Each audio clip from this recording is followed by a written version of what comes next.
국방과 김대중 대통령과 김정일 국방위원장께서 역사적인 첫 상봉을 하고 있는 순간입니다.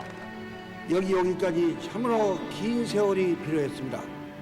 이번 방문으로 7천만 민족이 전쟁의 공포에서 해방될 수 있기를 진심으로 바랍니다.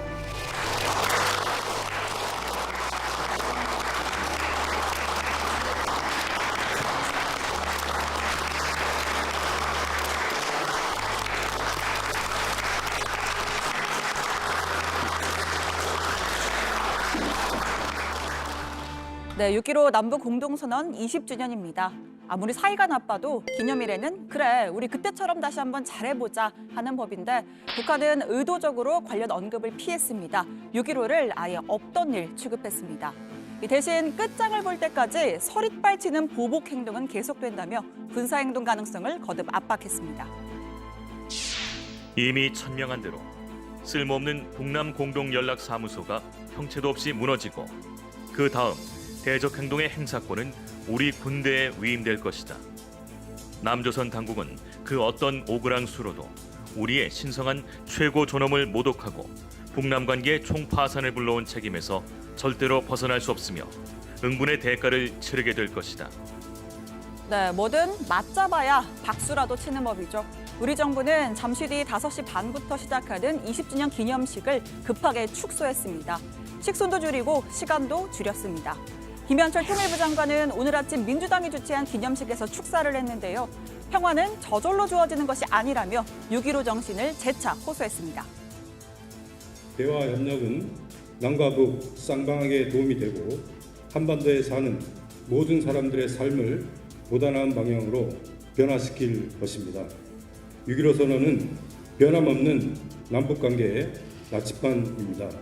남북관계가 방향을 잃으려 하는 지금 6.15 정신을 다시 기억해야 합니다. 북한은 지난달 당 중앙군사위원회를 개최한 데 이어 스스로 화를 청하지 말라는 김여정 제1부부장의 담화를 시작으로 통신선 차단, 통일전선부장 담화, 그리고 다시 군사보복에 나서겠다는 김여정의 최후 통첩까지 갈수록 위협 수위를 높여왔습니다. 도대체 왜 소위 삐라에 화가 난 건 알겠지만 솔직히 매년 있는 일인데다 청와대까지 강경 대응을 하겠다고 하는 것을 계속 꼬투리 잡는 걸로밖에 보이지 않습니다. 우리 정부가 어떤 조치를 하던 간에 갈등을 고조시키려고 마음을 먹은 모양새입니다. 그러니까 이 대북 전단은 표면적인 이유고요. 현재 북한은 대북 제재와 코로나19까지 겹쳐 경제 상황이 최악입니다. 외부에 적을 만들어 불만을 해소하고 또 내부적으론 똘똘 뭉친다. 이 계획을 실천하는데 이만한 전략이 없는 것이죠. 자, 김여정 부부장은 협박이라고 오산하지 말라, 군의 다음 행동을 넘기겠다고까지 했습니다. 이러나 저러나 북한군으로서도 뭔가 하지 않으면 안 되는 상황입니다. 이 말한 대로 연락사무소를 형체도 없이 무너뜨리든지 과거 연평도 포격처럼 NLL과 비무장지대에서 도발을 감행할 수도 있고요. 가장 극단적인 건 ICBM 시험 발사하는 등 전략무기 활동인데 이렇게까지 하면 미국이 가만히 있지 않을 겁니다. 따라서 그동안 남북이 없앴던 GP를 다시 세우거나 9.19 군사합의 무효화에 나설 것이란 관측이 나옵니다. 비무장지대 내에 철거했던 GP를 다시 재구축하거나 또는 공동경비구역에 중화기를 반입한다든지 또는 해안포를 지금 봉인돼 있던 것을 개방해서 해안포를 작동한다든지 해서 실질적으로 군사합의서를 무효하는 조치를 취할 가능성이 높습니다.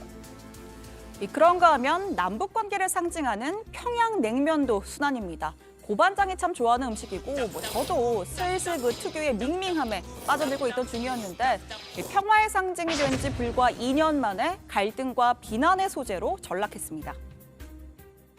어렵사리 평양에서부터 평양냉면을 가져왔는데 대통령께서 좀 편한 마음으로 평양냉면 이 멀리 온 멀다고 말하면 안 되겠구나.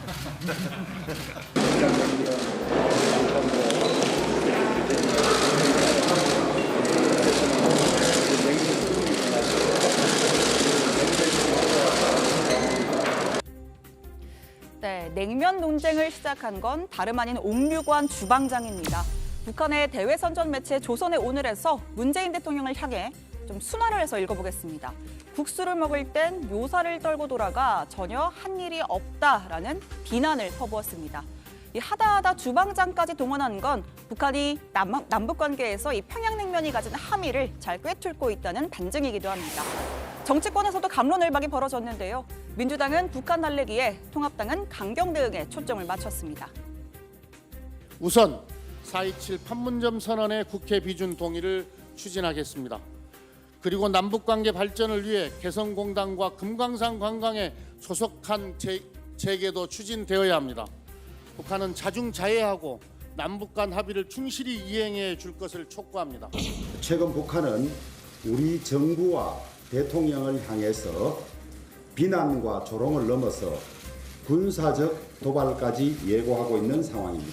굴욕적 대북 유화 정책이 파탄되었음을 말해주는 것입니다. 오늘 우리 당은 북한의 도발 중지 촉구 결의안을 당 의원 전원의 이름으로 국회에 제출할 예정입니다. 네, 이런 가운데 아예 대북 특사를 보내자는 주장이 정치권에서 나왔습니다. 민주당 서른 의원도 언급을 했는데요. 아예 내가 갈 수 있다며 특사를 자처한 인물도 있었습니다. 북한의 비난과 협박 행태가 도를 넘고 있다면 대통령의 침묵도 도를 넘고 있습니다. 우리 측 평양 특사 파견을 추진해야 합니다. 필요하다면 야당에도 협조를 구하십시오. 저도 정부가 필요하다고 판단해서 요청한다면 특사단 일원으로 갈 용의가 있습니다. 네, 살짝 조금 뜬금없긴 하지만요. 네, 아무튼입니다. 어떤 방법이 됐든 청와대는 남북 모두가 모든 합의를 준수해야 한다. 시간이 걸려도 대화의 끈을 유지해야 한다는 입장입니다.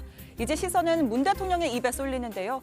그간 직접적인 발언을 삼가해온 문 대통령의 잠시 뒤 열릴 6.15 공동선언 20주년 기념식에서 직접 메시지를 또 내놓을 것으로 보입니다.